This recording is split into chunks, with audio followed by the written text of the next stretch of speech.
How to restart TikTok without deleting it.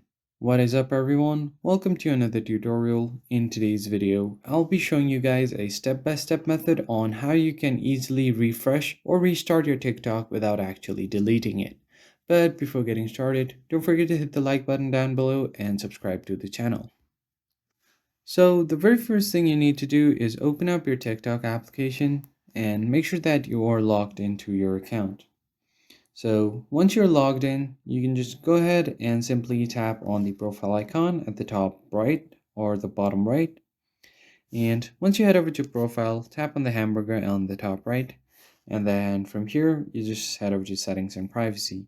So once you're on the settings and privacy page, you just scroll down until you see this option, cache and mobile. And here you have an option to free up space. So just tap on it. Now it will show you all of your data. So from here, you can just go ahead and clear out all of your cache. As you can see, it's almost 300 megabytes of cache. I'm just going to clear it out. You can also go ahead and clear out your downloads if you want. So after doing this, it will be refreshed.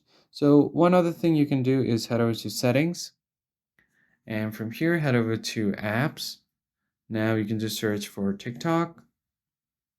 And then once you search for TikTok, you can just tap on TikTok right here, head over to storage, and all you have to do here is clear cache and then clear all data. So clearing data will completely refresh your app and you'll have to log back in once again.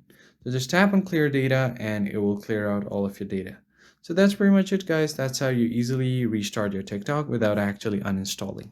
If you found this tutorial helpful, hit the like button below and subscribe, and I'll catch you on the next one.